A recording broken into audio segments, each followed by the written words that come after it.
This is my 100 billionth recording of how my trading system works. So here's a head and shoulders. Here's a upside down shoulder, upside down head, little up shoulder again, and we think that the price is going to go up to here. Now TradingView has alerts, and I have this beautiful entry candle detector. So I've set up an alert on that entry candle, and normally I will say when you get a bullish golden candle, once per bar close, send a message, and it can send a message to an email or a webhook or just play a sound and appear on the side here. In our case, we're sending it to our webhook, which will do the actual trading, and its message is an encrypted payload, which I will explain in a minute, which basically says to it, go do the trade, buy the thing. But then you might say, oh, we need a break and close or a retest. Okay, let's do a simple example. Supposing I go to sleep and then price comes all the way down here, way below the head, and I'm like, and then it gets the candle. I don't want to enter in that time. So what I've done is at this level here, I've created another alert which will fire, and it's called veto the trade. And it'll say to trading to my webhook, okay, the price has gone too low. If you get any signals to buy, just ignore them. And I've got also, the whole system has got preps and vetoes. So there's break and close, retest, because I've got to break and close this neckline, and then retest the neckline. And I can make the trade depend on all of those things.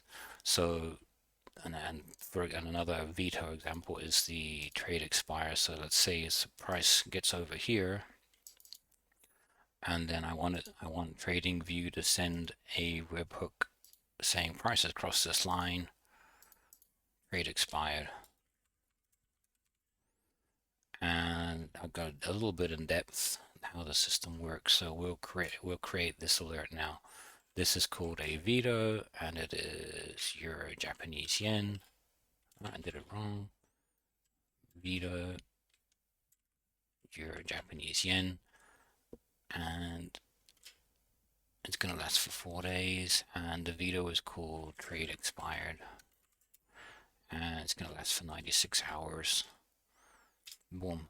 So all this will do is create, this is the message, this is an encrypted payload which has done nothing so far. It just exists right here on my computer. It doesn't exist anywhere else. So I'm going to tell TradingView to send that to my webhook if price crosses that vertical line there. And I'll just name the line as well, trade expired. So that'll send a veto called trade expired to our server. So now I would suppose I'm going to re-encrypt the actual buying of the instrument. I would go in here and go, okay, encrypt payload. I want to enter long on Euro Japanese yen, and I want it to last for 4 days. This Trade Nation buying long. I want to do a stop entry at the high of the candle plus 1 pip, and stop loss at the low of the candle plus 1 pip, and take profit at 184.5. No, 185.4, and risk 1% of my account. And it requires a break and close followed by a retest. They're ordered, and it can be vetoed by trade expired, or what is the other one? I forgot what it's called. Below shoulder. Below shoulder. So they will, and then save a template, yes, and that'll send.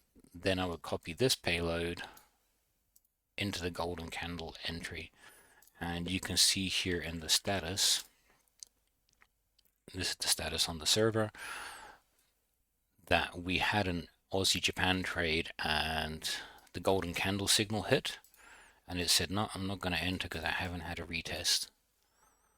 And here you can see all the preps that exist and all the vetoes that exist. So when the entry candle hits, it'll make sure that all the preps exist and they're in order, and any of the vetoes exist, it won't do it. So you can see the Aussie Japan trade here. See here we had the large candle. Oh, was it 15-minute, I think. And there's an entry candle that happened, and it was like, no, I haven't had the retest yet because it did a break and close, but then prices never crossed down this line, so it canceled the trade. And that's how my system works. And I don't have to, hopefully, I won't have to sleep. I mean, I won't have to stay up all night, and I'll still make money. And it also helps me to stop FOMOing in